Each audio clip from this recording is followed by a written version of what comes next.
institutos de pesquisa estão na berlinda.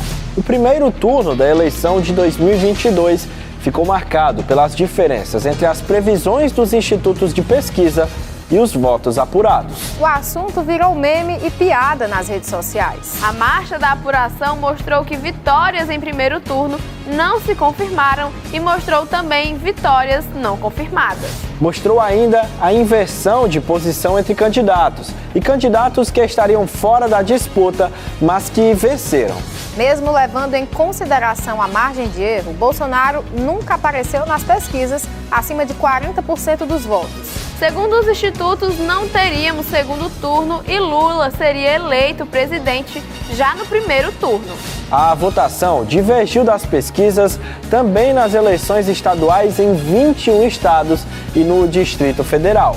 E os candidatos ligados ao presidente Jair Bolsonaro eram os que mais perderiam. No Rio de Janeiro, a depender dos institutos, o governador Cláudio Castro, aliado de Bolsonaro, não seria reeleito, como foi por 58% dos cariocas.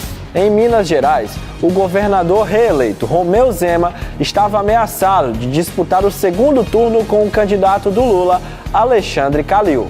No Distrito Federal, o governador reeleito Ibanez Rocha, aliado de Bolsonaro, ainda estaria disputando a eleição contra Leandro Graz, do PV, apoiado por Lula. No Espírito Santo, Renato Casagrande, do PSB, apoiador por Lula, seria reeleito em primeiro turno sem disputar, como disputa agora o segundo turno contra Carlos Manato, do PL, partido de Bolsonaro. Em 7 estados, as pesquisas erraram a ordem do primeiro e segundo candidato.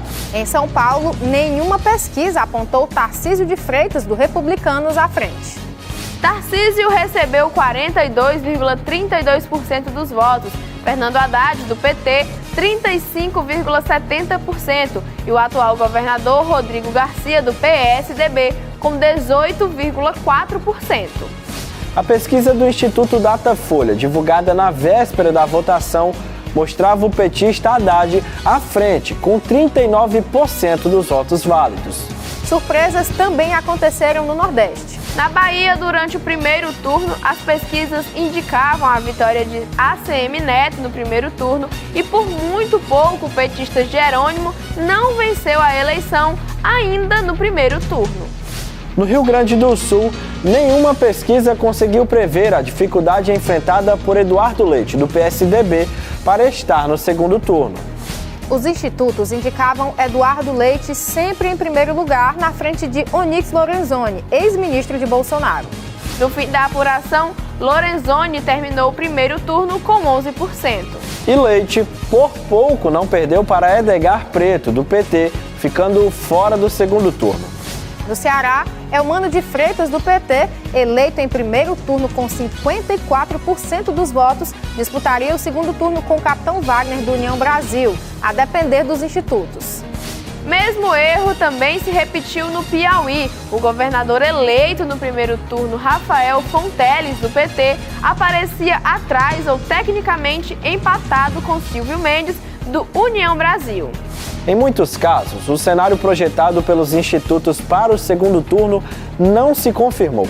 No Mato Grosso do Sul, o candidato André Putinelli, do MDB, estaria garantido no segundo turno com 31%, mas o governo será disputado entre Capitão Contar e Eduardo Reidel. Em Santa Catarina, o segundo turno seria entre Jorginho Melo, do PL, e o governador candidato à reeleição, Carlos Moisés, do Republicano. Mas quem passou foi Décio Lima, do PT, o quarto colocado nas pesquisas. Em Pernambuco, as pesquisas chegaram a apontar a lulista Marília Reis com possibilidade de vencer no primeiro turno ou chegar aos 38% dos votos. Nas urnas, Marília Reis teve 23%, 15 pontos abaixo do previsto na pesquisa, e agora disputa o segundo turno com Raquel Lira, que aparecia empatada com Danilo Cabral, candidato do Lula e do governo de Pernambuco. Os resultados para o Senado também apresentaram contrastes com as pesquisas.